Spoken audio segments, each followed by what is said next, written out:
Hello everyone. Today let us discuss about energy as a property of a system. How can we say that energy is the property of a system? Now let us first understand what is the property of a system. Now generally when we say property, these are the physical characteristics these are the characteristics by which the physical condition of a system can be considered or can be described. And for example, let us take volume, temperature, pressure. These all are defined as the properties of a system. Why? Because these are the characteristics by which the physical condition of a system can be described. Now, before we say that energy is the property of a system, let us first understand what energy is. Let us first understand what is an energy. Now, for that we should understand what is the first law of thermodynamics. First law of thermodynamics. Now, when we say first law of thermodynamics, it can be stated for a closed system. Okay, it can be stated for a closed system. First, undergoing a cycle, we can define or we can state the first law of thermodynamics by considering these two things: undergoing a cycle, a closed system undergoing a cycle, a closed system undergoing a change of path. Okay, so we will see what is energy, what is first law of thermodynamics for a closed system in two ways, because first law of thermodynamics tells us how we can consider the change of state, how can we consider the energy interactions for a system undergoing a change of cycle and a closed system undergoing a change of path. Now, let us say first law for undergoing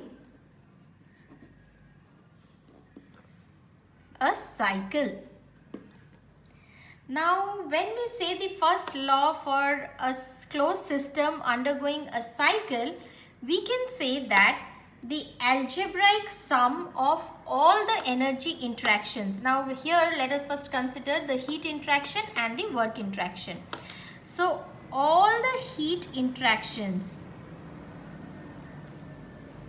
the summation of all the heat interactions and all the work interactions for a cycle is 0. That means the summation of all the heat interactions that are taking place for a cycle will be equal to the summation of all the work interactions that are taking place for a cycle. So basically we can say that for a closed system undergoing a cycle, first law of thermodynamics states that the algebraic sum of all the energy interactions across the system boundary is going to be 0. Now, let us see the first law of thermodynamics undergoing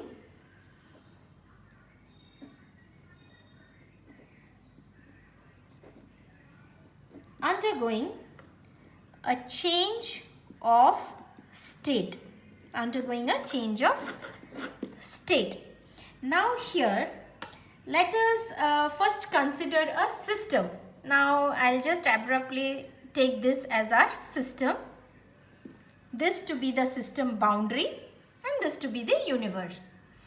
Now if we consider a system where, let us say, Q is the amount of heat transferred to the system and W is the amount of work transferred from the system or amount of work done by the system, then the net energy transfer that is taking place over here, That means I can write net energy transfer as Q minus W.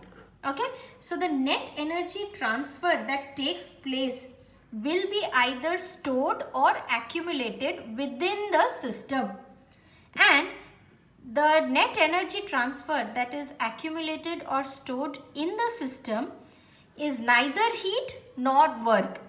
Rather, it is stored in the system as internal energy. As it is stored in the system, we say it to be the internal energy, or we can simply say it to be the energy of the system. Now, mathematically, it can be written as Q minus W equals to delta E. So, this would be the equation for the first law of thermodynamics undergoing a change of state. Where if we see Q, W, E, all these things are going to be expressed in the same unit. Let us now consider it to be expressed in joules. So, we can clearly see that the first law of thermodynamics is a particular formation of law of principle of conservation of energy. That means energy can neither be created nor can be destroyed, but can be transferred from one form to the other form. Now, the net energy interaction, which cannot be heat or work, is transferred and stored as an internal energy within the system, or stored as energy inside the system. Now, why delta E is written over here? Because that refers to the increase in internal energy of the system. Whatever energy was stored in the system, now because of these energy interactions Q and W with the system and the surrounding, there is some amount of energy change for the system. That is why it is delta E for the system. Now, let us derive or prove that energy is the property of a system.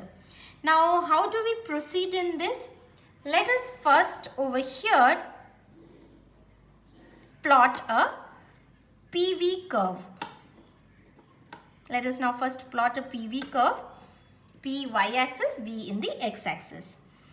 Now, let us consider here, we are going to consider a system which changes its state. Now, let us consider here to be state 1. And let us take a state over here as state 2. Now, let us consider that a system is going to change its state from state 1 to state 2 via path A. I repeat, let us consider the system to change its state from state 1 to state 2 via path A. And let us say that it returns from state 2 to state 1 via path B, or following the path B. Now, how can we write that?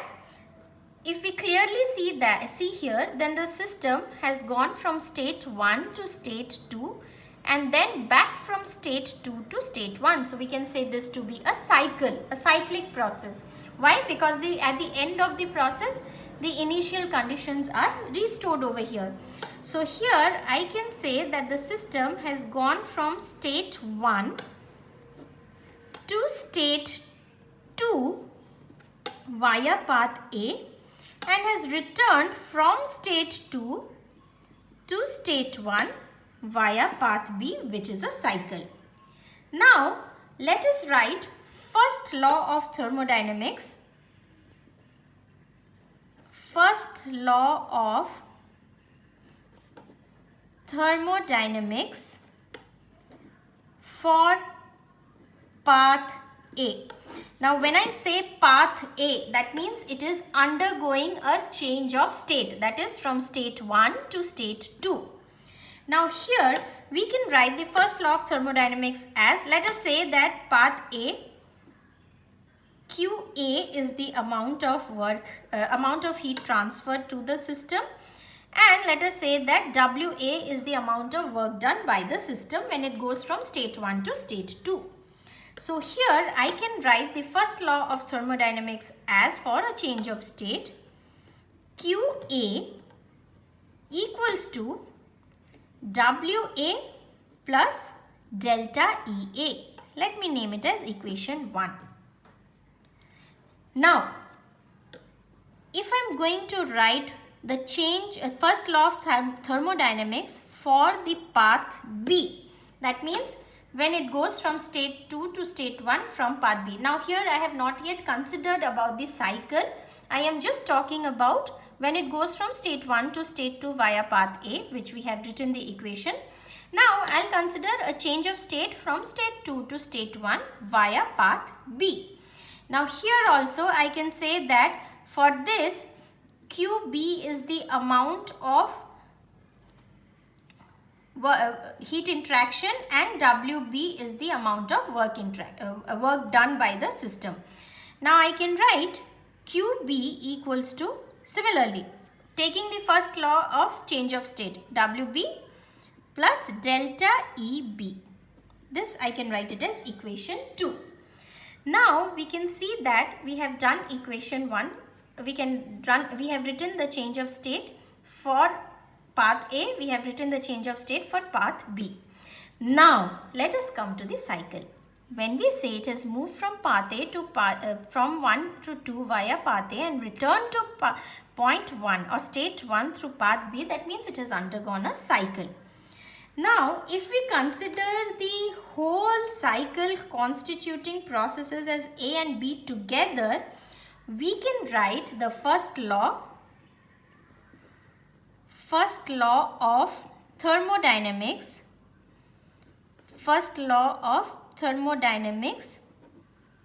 for the cycle which is 1 to 2 to 1 via path A and B. So I can write over here, we know that summation of all the heat interactions during the cycle would be equal to summation of all work interactions during the cycle. Because we have seen that the net energy transfer or the all energy interaction, algebraic sum of all the energy interaction undergoing a cycle is going to be 0. So I can write it like this. Now if I see all the heat interaction in this cycle, we have QA and QB. So here I can write QA plus QB will be equal to, now when we consider the work interaction, it is WA and WB. So I can write WA plus WB. Now let us bring it in this form. Let us write it as QA minus WA. I am bringing WA to the LHS and taking QB to the RHS. So I can write over here as WB minus QB. Now if we consider equation 1, now considering equation 1 or if we see equations 1, 2 and we take it to 3 and equation 3, we know that QA minus WA will be equal to delta EA. Similarly, WB minus QB, if we see, this is one equation. Now if we see in this form, that is WB minus QB. So WB minus QB will be equal to minus delta EB. So if we put these values in equation 3, that is, let us take it over here. Now if I am going to put it in equation 3, I can write it as, instead of QA minus WA, I can write it as delta EA will be equal to, it is WB minus QB, so WB minus QB is minus delta EB. Now let us name it as equation 4. Let us name this as equation 4. Now let us consider that the system undergoes a change of state from state 1 to state 2 and then returns back from state 2 to state 1. Okay, it returns from state 2 to state 1 via path C. So here let us consider the interactions as the heat interactions as QC and the work interactions as WC. QC and WC. So when we consider QC and WC, let us see how we can write the equation. So similarly, if the system is undergoing, when we say that when the system has undergone the change of state from, here I will take another cycle, that is cycle 1 to 2 and back to 1. So when we say that it has undergone a change of state from 1 to 2 via path A and has returned to its initial conditions, that is to state 1 via path C. Now we can say that if the system changes its state and returns to via path C, we can yield the first law for the cycle, first law of thermodynamics for the cycle as similar to this. For EA, we know delta EA will be equal to, it's returning back, we'll write it as minus delta EC. We can name it as equation 5. Now, if we equating equations 4 and 5, we can see that delta EA will be equal to minus delta EB will be equal to minus delta EC. Or I can write it as delta EB will be equal to delta EC. Now, if we see delta EB and delta EC, now if we see over here for path B and path C, they have undergone the same change of state. Now the state has been moved from 2 to 1 via path B, and again it has moved from state 2 to state 1. Same point, same end point, start points and end points or end states via path C. So whichever path the system has undergone, we see that the change of energy via path B or via path C, the change of energy remains the same. So we can clearly note that the change of energy between the two end states, that is 2 and 1 in this case that we have considered for the system, is same whatever may be the path followed, either B or the path C. So we can clearly see that it has undergone the change of state from 2 to 1 via two different paths, but irrespective of the two different paths, the change of energy is same. So if it doesn't depend upon, delta E doesn't depend upon the path followed, hence these are point functions, not path functions. These are point functions. Hence, since these are point functions, that means they have values, or the values for energy, that is delta E, same for the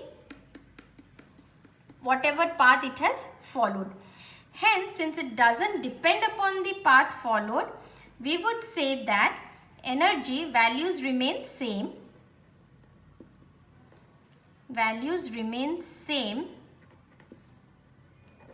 Irrespective of the